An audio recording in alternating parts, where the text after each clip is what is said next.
Royal Navy down the field. Our camera hitch for the duration of this picture begins at San Diego, filming crack battalions of sailors on final dress parade. Their training period is over, and tomorrow they sail with the battle fleet, prepared to fight on land or sea. But a sailor's life is on the sea, and the ships await their crews. Snap it up, sailor, boat's leaving. Farewell, sweetheart. Farewell, Ma, Pa, and landlubbers. Wave to Daddy, son. Duty calls, and some hate to go. Last calls, last boats, last farewells. And a farewell kiss to the whole Navy.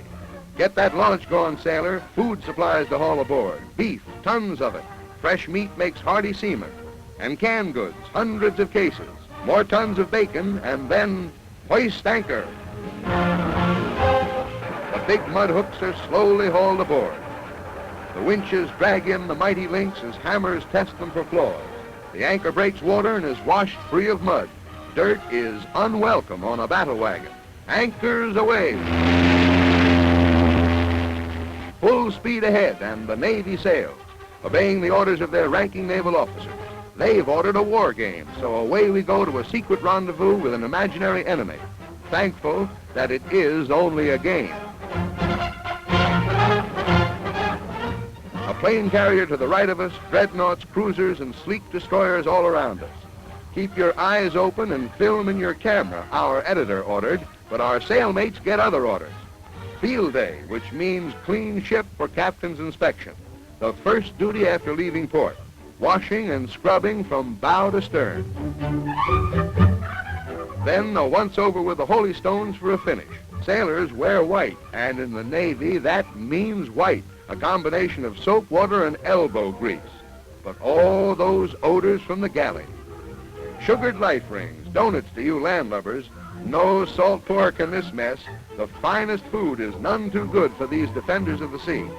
An order to fall in for captain's inspection comes from the ship's bridge, a regular Saturday formation, for a captain must see that his men keep themselves and their clothes in ship-shape order.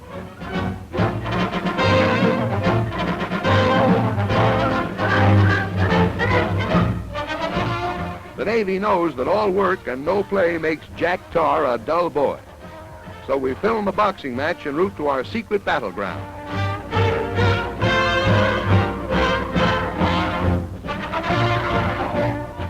As the great armada gets well out into the open sea, we run into rough water. Storm ahead is the warning as the wind whips into a gale. Our newsreel instinct overcomes our landlubber's stomach. And lashed to a mast, we keep cranking as the sea starts tossing our 10,000-ton cruisers around like matchwood. Everything movable is lashed tight. Hatches batten down as we plow into the storm center.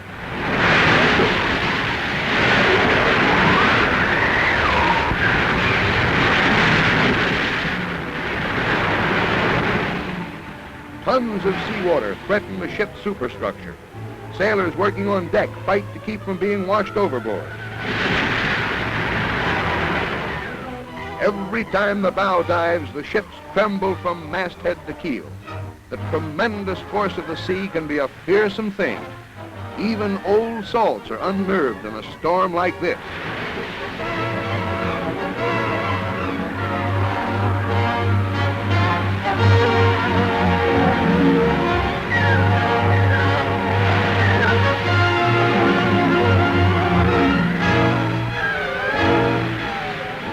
Look, one of the cruisers is signaling. She's in trouble.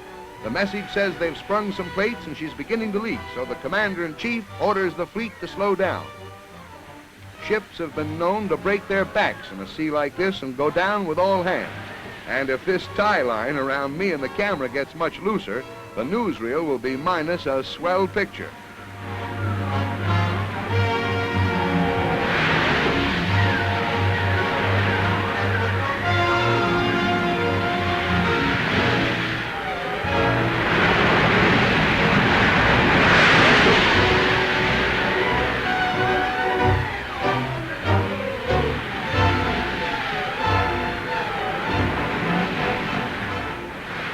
Weathered it out.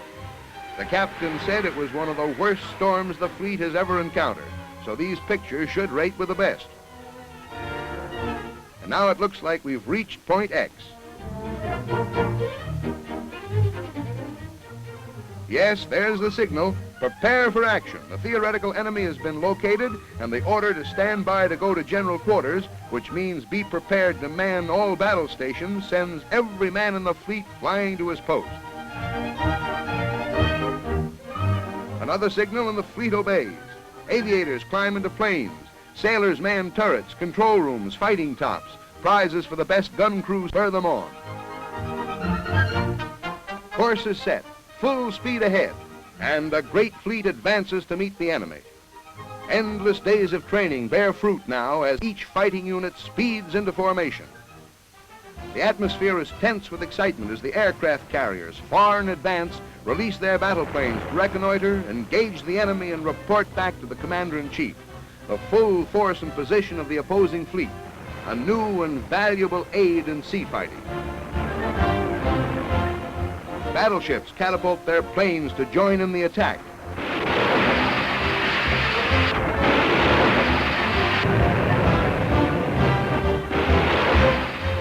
There's yours truly in camera.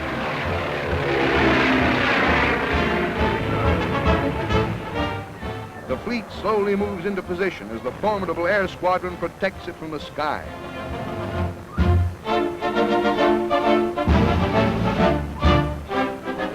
The commander-in-chief checks the formation of his air command and finds everything in proper relative position.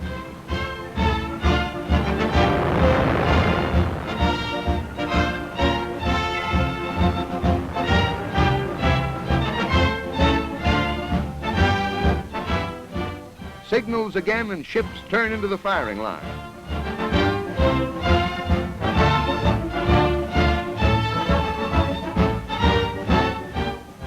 Great shells are loaded into the guns. The guns are sighted, and it's commence firing.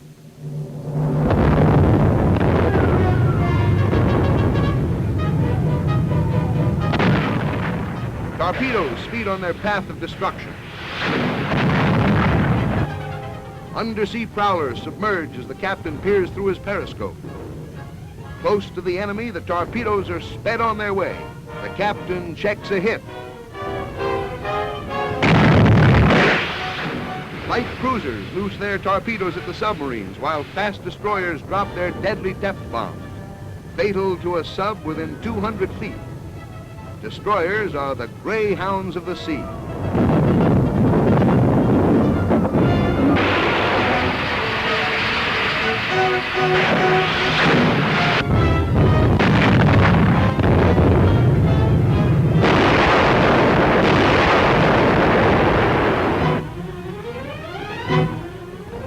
At the height of battle, destroyers lay smoke screens around the fleet.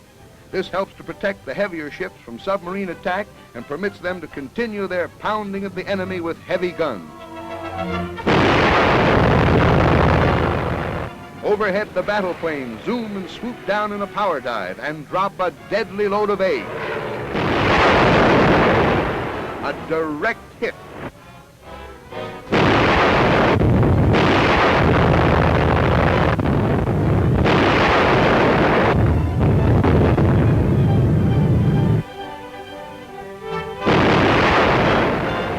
Swift planes drop a curtain of smoke as the battle play ends. The command cease firing signals the retreat of the enemy and another victory for our side. A mimic victory in a mimic battle, but with all the thrills and excitement of a real engagement. Everything except the casualties, for which, let us be thankful, it is only make-believe.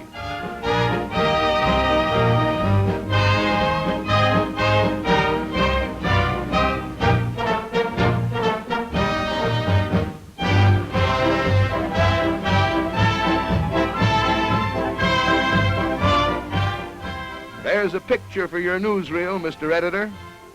Then homeward bound goes the victorious fleet with officers and men tired but happy after their expert performance of duty. Which reminds me, those 5-alarm fires are going to seem awful tame after filming the fleet.